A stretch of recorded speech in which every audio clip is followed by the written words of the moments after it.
ಆಗ ಶ್ರೀ ರಾಘವೇಂದ್ರ ಸ್ವಾಮಿಗಳು 3 ಬೊಗಸೆ ಆ ಮೃತ್ತಿಕೆಯನ್ನ ಅವನ ವಸ್ತ್ರದಲ್ಲಿ ಹಾಕ್ತಾರೆ. ಇಲ್ಲೇನಾಗುತ್ತೆ, ಮಧ್ಯರಾತ್ರಿಯ ಒಂದು ಸಮಯ. ಆ ಒಂದು ಸಮಯದಲ್ಲಿ ಅವನಿಗೆ ಯಾರೋ ಬಂದು ಎಬ್ಬಿಸಿದ ಹಾಗೆ ಕಾಣಿಸುತ್ತಂದ್ರೆ ಈ ಮನೆಯ ಸಾಹುಕಾರನಿಗೆ ಈಗ ಒಂದು ಮಗು ಜನಿಸ್ತಾ ಇದೆ, ಆ ಮಗುವನ್ನು ನಾನೀಗ ಬಲಿ ತೆಗೆದುಕೊಳ್ಬೇಕಾಗಿದೆ, ಹಾಗಾಗಿ ನೀನು ಇಲ್ಲಿಂದ ಎದ್ದೇಳು, ನಾನು ಈ ಮನೆಯ ಒಳಗಡೆ ಪ್ರವೇಶವನ್ನ ಮಾಡಿ. ಆ ಆಕಾರ ಬೇರೆ ಯಾವುದೂ ಅಲ್ಲ, ಒಂದು ಪ್ರೇತ ಆಗಿರುತ್ತೆ. ಆ ಒಂದು ಪ್ರೇತ ಭಯಂಕರವಾಗಿರುತ್ತೆ. ಅವನು ನೋಡಿದ ತಕ್ಷಣಕ್ಕೆ ಅವನಿಗೆ ಒಂದು ರೀತಿಯಾಗಿ ಭಯವಾಗುತ್ತೆ. ಅಂತಹ ನಂತರ ಮಾಡ್ತಾನೆ, ತನ್ನ ಒಂದು ಊರಿನ ಕಡೆಗೆ ಪ್ರಯಾಣವನ್ನ ಬೆಳೆಸ್ತಾನೆ. ಈ ಒಂದು ಪ್ರಯಾಣವನ್ನ ಬೆಳೆಸಿರುವಂತಹ ಒಂದು ಸಂದರ್ಭದಲ್ಲಿ ಹೋಗ್ತಾ ಇರುವಾಗ ಏನಾಗುತ್ತೆ, ಸಂಜೆ ಆಗುತ್ತೆ. ನಂತರದಲ್ಲಿ ಒಂದು ಕತ್ತಲಾಗೋದಕ್ಕೆ ಪ್ರಾರಂಭವಾಗಲ್ಲ. ಒಮ್ಮೆ ರಾಘವೇಂದ್ರ ಸ್ವಾಮಿಗಳು ಆ ರಾಮಚಂದ್ರನಿಗೆ ಕೇಳ್ತಾರೆ, ನೀನು ಇವತ್ತಿನವರೆಗೂ ಕೂಡ ಯಾವುದನ್ನು ಕೂಡ ಕೇಳಿಲ್ಲ, ನಿನಗೆ ಏನು ಬೇಕು ಕೇಳು ಅಂತ ಹೇಳ್ಬಿಟ್ಟು ರಾಘವೇಂದ್ರ ಸ್ವಾಮಿಗಳು ಹೇಳ್ತಾರೆ.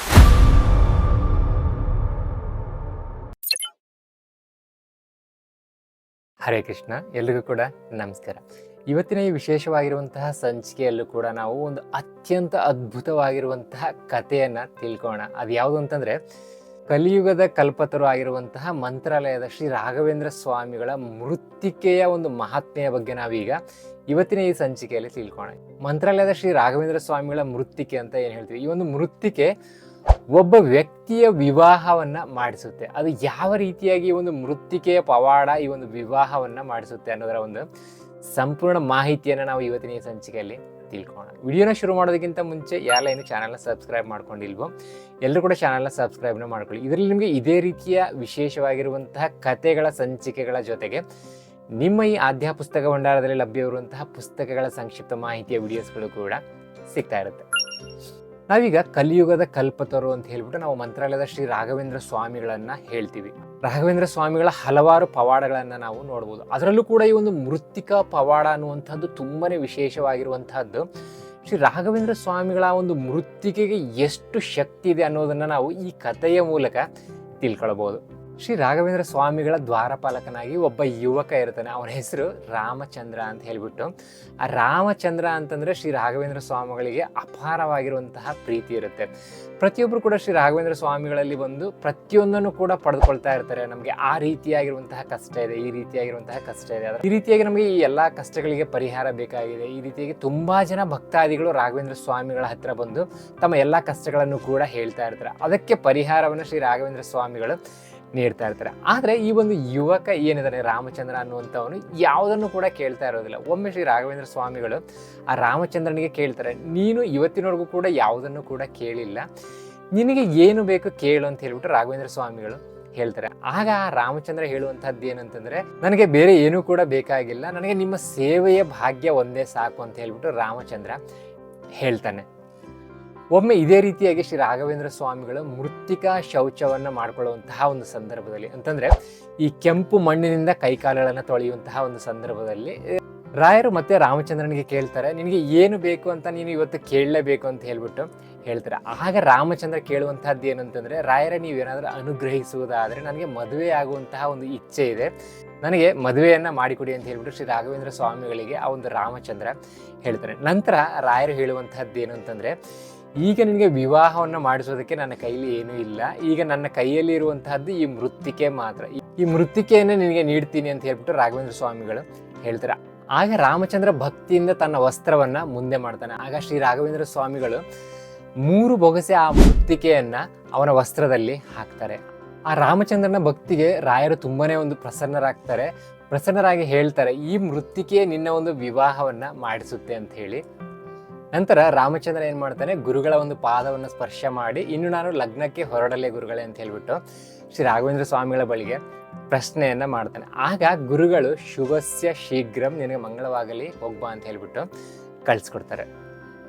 ನಂತರ ವಿವಾಹವಾದ ನಂತರ ಪತ್ನಿ ಸಮೇತನಾಗಿ ಬಂದು ನನ್ನ ಒಂದು ಆಶೀರ್ವಾದವನ್ನ ಪಡೆದುಕೋ ಅಂತ ಹೇಳ್ಬಿಟ್ಟು ರಾಘವೇಂದ್ರ ಸ್ವಾಮಿಗಳು ಏನ್ ಮಾಡ್ತಾರೆ, ಆ ರಾಮಚಂದ್ರನನ್ನ ಮಂತ್ರಾಕ್ಷತೆಯ ಸಮೇತವಾಗಿ ಕಳಿಸ್ಕೊಡ್ತಾರೆ. ರಾಯರ ಆಶೀರ್ವಾದವನ್ನು ಪಡೆದಿರುವಂತಹ ರಾಮಚಂದ್ರ ಏನ್ ಮಾಡ್ತಾನೆ, ತನ್ನ ಒಂದು ಊರಿನ ಕಡೆಗೆ ಪ್ರಯಾಣವನ್ನ ಬೆಳೆಸ್ತಾನೆ. ಈ ಒಂದು ಪ್ರಯಾಣವನ್ನ ಬೆಳೆಸಿರುವಂತಹ ಒಂದು ಸಂದರ್ಭದಲ್ಲಿ ಹೋಗ್ತಾ ಇರುವಾಗ ಏನಾಗುತ್ತೆ, ಸಂಜೆ ಆಗುತ್ತೆ. ನಂತರದಲ್ಲಿ ಒಂದು ಕತ್ತಲಾಗೋದಕ್ಕೆ ಪ್ರಾರಂಭವಾಗುತ್ತೆ. ಈ ಒಂದು ಕತ್ತಲಾಗುವಂತಹ ಒಂದು ಸಮಯದಲ್ಲಿ ಅವನು ಒಂದು ಗ್ರಾಮಕ್ಕೆ ಹೋಗ್ತಾನೆ. ಪ್ರತಿಯೊಬ್ರು ಕೂಡ ಒಂದು ಸಮಯ ಹೆಚ್ಚಾಗಿರೋದ್ರಿಂದ ಮಲಗಿರ್ತಾರೆ. ಅಲ್ಲಿ ಒಂದು ದೊಡ್ಡದಾಗಿರುವಂತಹ ಒಂದು ಮನೆ ಕಾಣಿಸ್ಕೊಳ್ಳುತ್ತೆ. ಆ ಒಂದು ಮನೆಯ ಮುಂದೆ ಒಂದು ವಿಸ್ತಾರವಾಗಿರುವಂತಹ ಜಾಗ ಅವನಿಗೆ ನೋಡೋದಕ್ಕೆ ಸಿಗುತ್ತೆ. ಯಾಕಂದ್ರೆ ಈಗ ಹಿಂದೆ ಈ ಒಂದು ಹಳ್ಳಿಗಳಲ್ಲಿ ಯಾರಾದರೂ ಒಂದು ಯಾತ್ರಿಕರು ಹೋಗ್ತಾ ಇರುವಂತಹ ಒಂದು ಸಂದರ್ಭದಲ್ಲಿ ವಿಶ್ರಾಂತಿಯನ್ನು ಪಡೆದುಕೊಳ್ಳೋದಕ್ಕೆ ಅಂತ ಹೇಳ್ಬಿಟ್ಟು ಒಂದು ಸ್ವಲ್ಪ ಜಾಗವನ್ನು ಮಾಡಿರ್ತಾರೆ. ಅಂತಹ ಒಂದು ಜಾಗದಲ್ಲಿ ಅವನೇನು ಮಾಡ್ತಾನೆ, ಹೋಗಿ ಆ ರಾಯರು ಕೊಟ್ಟಿರುವಂತಹ ಒಂದು ಮೃತ್ತಿಕೆಯ ಒಂದು ವಸ್ತ್ರ ಏನಿದೆ ಅಂತಂದರೆ ಆ ಒಂದು ವಸ್ತ್ರದಲ್ಲಿರುವಂತಹ ಒಂದು ಮೃತ್ತಿಕೆಯನ್ನು ತಲೆಯ ಹತ್ತಿರ ಇಟ್ಟುಕೊಂಡು ಮಲಗ್ತಾನೆ. ತುಂಬನೇ ಆಯಾಸವಾಗಿರೋದ್ರಿಂದ ಅವನಿಗೆ ತುಂಬನೇ ಬೇಗನೆ ನಿದ್ರೆ ಹತ್ತೋದಕ್ಕೆ ಪ್ರಾರಂಭವಾಗುತ್ತೆ. ನಿದ್ರೆ ಆ ಒಂದು ಗಾಢವಾಗಿರುವಂತಹ ನಿದ್ರೆಯಲ್ಲಿ ಮುಳುಗ್ತಾನೆ. ಇಲ್ಲೇನಾಗುತ್ತೆ, ಮಧ್ಯರಾತ್ರಿಯ ಒಂದು ಸಮಯ. ಆ ಒಂದು ಸಮಯದಲ್ಲಿ ಅವನಿಗೆ ಯಾರೋ ಬಂದು ಎಬ್ಬಿಸಿದ ಹಾಗೆ ಕಾಣಿಸುತ್ತೆ. ಇಷ್ಟು ಮಧ್ಯರಾತ್ರಿಯಲ್ಲಿ ಯಾರಿರೋದು ಅಂತ ಹೇಳ್ಬಿಟ್ಟು ಅವನು ಎದ್ದು ಥಟ್ಟಂತ ಕುತ್ಕೊಳ್ತಾನೆ. ಕುತ್ಕೊಂಡು ನೋಡಿದಾಗ ಅವನಿಗೊಂದು ಭಯಂಕರವಾಗಿರುವಂತಹ ಒಂದು ಆಕಾರ ಕಾಣಿಸ್ಕೊಳ್ಳುತ್ತೆ. ಆ ಆಕಾರ ಬೇರೆ ಯಾವುದೂ ಅಲ್ಲ, ಒಂದು ಪ್ರೇತ ಆಗಿರುತ್ತೆ. ಆ ಒಂದು ಪ್ರೇತ ಭಯಂಕರವಾಗಿರುತ್ತೆ. ಅವನು ನೋಡಿದ ತಕ್ಷಣಕ್ಕೆ ಅವನಿಗೆ ಒಂದು ರೀತಿಯಾಗಿ ಭಯವಾಗುತ್ತೆ. ನಂತರ ಆ ಪ್ರೇತ ಅವನಿಗೆ ಹೇಳುತ್ತೆ, ನೀನು ಯಾಕೆ ಇಲ್ಲಿ ಮಧ್ಯದಲ್ಲಿ ಮಲ್ಕೊಂಡಿದ್ದೀಯಾ, ನೀನು ಎದ್ದೇಳು, ನಾನು ಈ ಒಂದು ಮನೆಯ ಒಳಗಡೆ ಹೋಗಬೇಕಾಗಿದೆ ಅಂತ ಹೇಳ್ಬಿಟ್ಟು ಹೇಳೋದಕ್ಕೆ ಪ್ರಾರಂಭ ಮಾಡುತ್ತೆ. ಆಗ ಆ ರಾಮಚಂದ್ರ ಏನು ಮಾಡ್ತಾನೆ ಅಂತಂದರೆ, ನೀನು ಯಾರು, ಯಾಕೆ ನೀ ಈ ಮನೆಯ ಒಳಗಡೆ ಹೋಗ್ಬೇಕಂತ ಇದೆಯಾ ಅಂತಂದು ಕೇಳ್ತಾನೆ. ಆಗ ಆ ಪ್ರೇತ ಹೇಳುವಂಥದ್ದು ಏನು ಅಂತಂದರೆ, ಈ ಮನೆಯ ಸಾಹುಕಾರನಿಗೆ ಈಗ ಒಂದು ಮಗು ಜನಿಸ್ತಾ ಇದೆ, ಆ ಮಗುವನ್ನು ನಾನೀಗ ಬಲಿ ತೆಗೆದುಕೊಳ್ಬೇಕಾಗಿದೆ, ಹಾಗಾಗಿ ನೀನು ಇಲ್ಲಿಂದ ಎದ್ದೇಳು, ನಾನು ಈ ಮನೆಯ ಒಳಗಡೆ ಪ್ರವೇಶವನ್ನು ಮಾಡಿ ಆ ಮಗುವನ್ನು ಬಲಿಯನ್ನು ತೆಗೆದುಕೊಳ್ಬೇಕು ಅಂತ ಹೇಳ್ಬಿಟ್ಟು ಆ ಪ್ರೇತ ಏನಿದೆ ರಾಮಚಂದ್ರನಿಗೆ ಹೇಳುತ್ತೆ. ಆಗ ರಾಮಚಂದ್ರನಿಗೆ ಒಂದು ರೀತಿಯಾಗಿ ಭಯ ಆಗುತ್ತೆ. ನೀನು ಯಾಕೆ ಆಗ ರಾಮಚಂದ್ರ ಕೇಳ್ತಾನೆ, ಯಾಕೆ ನೀನು ಈ ಸಾಹುಕಾರನ ಮಗನನ್ನ ಬಲಿ ತೆಗೆದುಕೊಳ್ಬೇಕಾಗಿದೆ ಅಂತ ಹೇಳ್ಬಿಟ್ಟು ಪ್ರಶ್ನೆಯನ್ನ ಮಾಡ್ತಾನೆ. ಆಗ ಆ ಪ್ರೇತ ಹೇಳುವಂತಹದ್ದು ಏನು ಅಂತ, ಈ ಸಾಹುಕಾರ ಹಿಂದಿನ ಜನ್ಮದಲ್ಲಿ ನನ್ನ 3 ಮಕ್ಕಳನ್ನ ಬಲಿ ತೆಗೆದುಕೊಂಡಿದ್ದ, ಹಾಗಾಗಿ ನಾನು ಆತ್ಮಹತ್ಯೆಯನ್ನ ಮಾಡಿಕೊಂಡು ಈಗ ಪ್ರೇತವಾಗಿ ಬಂದಿದ್ದೇನೆ. ಇವನ 3 ಮಕ್ಕಳನ್ನು ಕೂಡ ನಾನು ಬಲಿ ತೆಗೆದುಕೊಳ್ಬೇಕಾಗಿದೆ. ಈಗಾಗಲೇ ನಾನು 2 ಮಕ್ಕಳನ್ನ ಬಲಿ ತೆಗೆದುಕೊಂಡಿದ್ದೇನೆ, ಈಗ 3ನೇ ಮಗುವನ್ನ ಬಲಿ ತೆಗೆದುಕೊಳ್ಬೇಕಂತ ಹೇಳ್ಬಿಟ್ಟು ಬಂದಿದ್ದೇನೆ. ಹಾಗಾಗಿ ನೀನು ಇಲ್ಲಿ ನನಗೆ ಒಳಗಡೆ ಹೋಗೋದಕ್ಕೆ ದಾರಿಯನ್ನ ನೀಡುವಂತ ಆ ಪ್ರೇತ ಹೇಳುತ್ತೆ. ನೀನು ಒಳಗಡೆ ಹೋಗೋದಕ್ಕೆ ನಾನು ನಿನ್ನನ್ನು ಎಲ್ಲಿ ತಡಿತಾ ಇದ್ದೀನಿ, ನನಗೆ ಅಷ್ಟು ಸಾಮರ್ಥ್ಯ ಎಲ್ಲಿದೆ ಅಂತ ಹೇಳ್ಬಿಟ್ಟು ರಾಮಚಂದ್ರ ಆ ಪ್ರೇತವನ್ನ ಕೇಳ್ತಾನೆ. ಆಗ ಆ ಪ್ರೇತ ಹೇಳುವಂಥದ್ದು ಏನಂತಂದ್ರೆ, ನಿನ್ನ ಬಳಿ ಇರುವಂತಹ ವಸ್ತ್ರದಲ್ಲಿ ಬೆಂಕಿಯ ಹಾಗೆ ನನಗೆ ಕಾಣಿಸ್ತಾ ಇದೆ, ಹಾಗಾಗಿ ಅದನ್ನ ದಾಟ್ಕೊಂಡು ನನಗೆ ಹೋಗೋದಕ್ಕೆ ಸಾಧ್ಯವಾಗ್ತಾ ಇಲ್ಲ ಅಂತ ಹೇಳಿ ಆ ಪ್ರೇತ ರಾಮಚಂದ್ರನಿಗೆ ಹೇಳುತ್ತೆ. ಆಗ ರಾಮಚಂದ್ರನಿಗೆ ಅದರ ಒಂದು ಅರಿವು ಬರುತ್ತೆ. ನನ್ನ ಗುರುಗಳಾಗಿರುವಂತಹ ಶ್ರೀ ರಾಘವೇಂದ್ರ ಸ್ವಾಮಿಗಳು ಕೊಟ್ಟಿರುವಂತಹ ಈ ಒಂದು ಮೃತ್ತಿಕೆ ಇದೆ, ಈ ಒಂದು ಮೃತ್ತಿಕೆಯಲ್ಲಿರುವಂತಹ ಒಂದು ಶಕ್ತಿ ಈ ಒಂದು ಪ್ರೇತವನ್ನು ಒಳಗಡೆ ಹೋಗೋದಕ್ಕೆ ಬಿಡ್ತಾ ಇಲ್ಲ. ಇದರ ಬಗ್ಗೆ ಮೊದಲೇ ತಿಳಿದಿರುವಂತಹ ನನ್ನ ಗುರುಗಳು ಈ ಒಂದು ಮೃತ್ತಿಕೆಯನ್ನು ಕೊಟ್ಟು ನನಗೆ ಕಳಿಸಿದ್ದಾರೆ ಅಂತ ಹೇಳ್ಬಿಟ್ಟು ಅವನಿಗೆ ಅನಿಸೋದಕ್ಕೆ ಪ್ರಾರಂಭವಾಗುತ್ತೆ. ನಂತರ ಅವನೇನು ಮಾಡ್ತಾನೆ, ಆ ಒಂದು ವಸ್ತ್ರದಲ್ಲಿರುವಂತಹ ಒಂದು ಮೃತ್ತಿಕೆಯನ್ನು ಒಂದು ಹಿಡಿ ತೆಗೆದುಕೊಂಡು ಏನು ಮಾಡ್ತಾನೆ, ಆ ಒಂದು ಪ್ರೇತದ ಮೇಲೆ ಎಸ್ತು ಬಿಡ್ತಾನೆ. ಹಾಗೇನಾಗುತ್ತೆ, ಆ ಒಂದು ಪ್ರೇತದ ಮೇಲೆ ಶ್ರೀ ರಾಘವೇಂದ್ರ ಸ್ವಾಮಿಗಳು ಕೊಟ್ಟಿರುವಂತಹ ಒಂದು ಮೃತ್ತಿಕೆ ಬಿದ್ದ ತಕ್ಷಣಕ್ಕೆ ಆ ಒಂದು ಪ್ರೇತಕ್ಕೆ ಬೆಂಕಿ ಹತ್ತಿದ ಹಾಗೆ ಆ ಒಂದು ಪ್ರೇತ ಏನಾಗುತ್ತೆ, ಆ ಒಂದು ಮೃತ್ತಿಕೆಯಿಂದ ಸುಟ್ಟು ಭಸ್ಮವಾಗೋದಕ್ಕೆ ಪ್ರಾರಂಭವಾಗುತ್ತೆ. ಆ ಪ್ರೇತ ಏನು ಮಾಡುತ್ತೆ, ತುಂಬಾನೇ ಭಯಂಕರವಾಗಿ ಅರ್ಚೋದಕ್ಕೆ ಪ್ರಾರಂಭ ಮಾಡುತ್ತೆ. ಆ ಒಳಗಡೆ ಇರುವಂತಹ ಒಂದು ಸಾಹುಕಾರ ಏನಾಗುತ್ತೆ, ಅಷ್ಟೊತ್ತಿಗೆ ಆ ಒಂದು ಮಗುವಿನ ಜನನ ಆಗುತ್ತೆ. ಆ ಒಂದು ಜನನ ಆದ್ರೂ ಕೂಡ ಮಗುವಿಗೆ ಏನೂ ಆಗದೆ ಇರೋದನ್ನ ನೋಡ್ತಾನೆ. ಮತ್ತೆ ನಂತರದಲ್ಲಿ ಹೊರಗಡೆ ಬರ್ತಾ ಇರುವಂತಹ ಸೌಂಡು ತುಂಬಾನೇ ಭಯಂಕರವಾಗಿರುತ್ತೆ.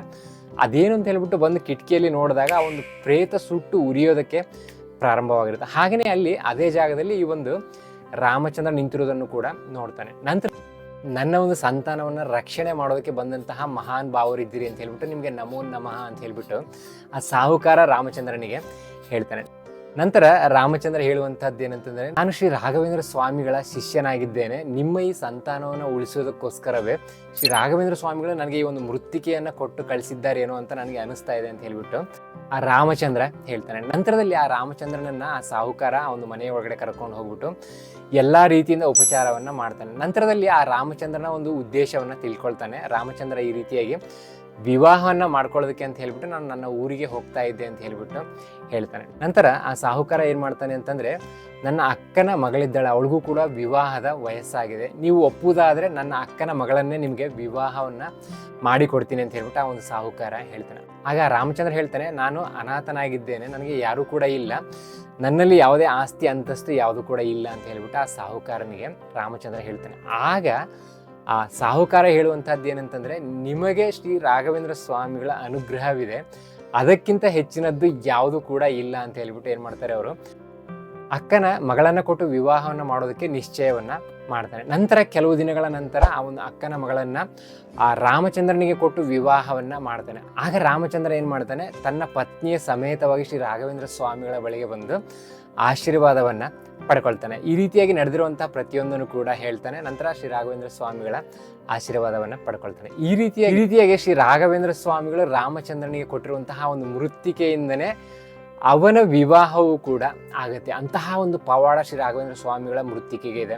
ಈ ರೀತಿಯ ಇನ್ನೂ ಹಲವಾರು ಕಥೆಗಳನ್ನು ಕೂಡ ನಾವು ಶ್ರೀ ರಾಘವೇಂದ್ರ ಸ್ವಾಮಿಗಳ ಚರಿತ್ರೆಯಲ್ಲಿ ನೋಡ್ಬೋದು. ಇಂತಹ ಹಲವಾರು ವಿಶೇಷವಾಗಿರುವಂತಹ ಕಥೆಗಳನ್ನು ನಾವು ಕಲಿಯುಗದ ಕಲ್ಪತರು ಅನ್ನುವಂತಹ ಒಂದು ವಿಶೇಷವಾಗಿರುವಂತಹ ಪುಸ್ತಕದಲ್ಲಿ ನೋಡ್ಬೋದು. ಈಗ ನೀವು ಇಲ್ಲಿ ನೋಡ್ತಾ ಇರುವಂತಹ ಈ ವಿಶೇಷವಾಗಿರುವಂತಹ ಪುಸ್ತಕವೇ ಕಲಿಯುಗದ ಕಲ್ಪತರು. ಈ ಪುಸ್ತಕದಲ್ಲಿ ನಮಗೆ ಶ್ರೀ ರಾಘವೇಂದ್ರ ಸ್ವಾಮಿಗಳ ಪೂರ್ವ ಜನ್ಮಗಳು ಯಾವುದೆಲ್ಲ ಇದೆ ಆ ಎಲ್ಲ ಜನ್ಮಗಳ ಕಥೆಗಳನ್ನು ಕೂಡ ನೋಡ್ಬೋದು. ಶ್ರೀ ರಾಘವೇಂದ್ರ ಸ್ವಾಮಿಗಳ ಸಂಪೂರ್ಣ ಚರಿತ್ರೆಯನ್ನು ನೋಡ್ಬೋದು, ಪವಾಡಗಳನ್ನು ನೋಡ್ಬೋದು. ಶ್ರೀ ರಾಘವೇಂದ್ರ ಸ್ವಾಮಿಗಳ ಪ್ರತಿಯೊಂದು ವಿಷಯಗಳನ್ನು ಕೂಡ ನಾವು ತಿಳ್ಕೊಳ್ಬೋದು. ಸೊ ಹಾಗಾದರೆ ಯಾರಿಗೆ ಈ ವಿಶೇಷವಾಗಿರುವಂತಹ ಕತೆ ಇಷ್ಟ ಆಯಿತು, ನಿಮಗೆ ಹೇಗೆ ಅನಿಸ್ತಂಥ ಒಂದು ಕಮೆಂಟ್ಸ್ಗಳನ್ನ ಮಾಡಿ. ಶ್ರೀ ರಾಘವೇಂದ್ರ ಸ್ವಾಮಿಗಳ ಮೃತ್ತಿಕೆಗೆ ಇಷ್ಟೊಂದು ಶಕ್ತಿ ಇರಬೇಕಂತಂದರೆ ಶ್ರೀ ರಾಘವೇಂದ್ರ ಸ್ವಾಮಿಗಳಿಗೆ ಎಷ್ಟು ಶಕ್ತಿ ಇರಬಹುದು. ಹಾಗೆಯೇ ಶ್ರೀ ರಾಘವೇಂದ್ರ ಸ್ವಾಮಿಗಳು ನಮಗೆ ಒಂದು ಸಾರಿ ಅನುಗ್ರಹ ಮಾಡಿದರು ಅಂತಂದರೆ ಯಾರಿಂದಲೂ ಕೂಡ ನಮ್ಮನ್ನು ಏನೂ ಕೂಡ ಮಾಡೋದಕ್ಕೆ ಸಾಧ್ಯವಾಗುವುದಿಲ್ಲ ಅನ್ನೋದಕ್ಕೆ ಈ ಒಂದು ರಾಘವೇಂದ್ರ ಸ್ವಾಮಿಗಳ ಮೃತ್ತಿಕೆಯ ಪವಾಡವೇ ಸಾಕ್ಷಿಯಾಗಿದೆ. ಸೊ ಹಾಗಾದ್ರೆ ಬರುವಂತಹ ಮತ್ತೊಂದು ಸಂಚಿಕೆಯಲ್ಲಿ ನಾವು ಶ್ರೀ ರಾಘವೇಂದ್ರ ಸ್ವಾಮಿಗಳ ಮತ್ತೊಂದು ವಿಶೇಷವಾಗಿರುವಂತಹ ಕಥೆಯನ್ನು ತಿಳ್ಕೊಳ್ಳೋಣ. ಹರೇ ಕೃಷ್ಣ.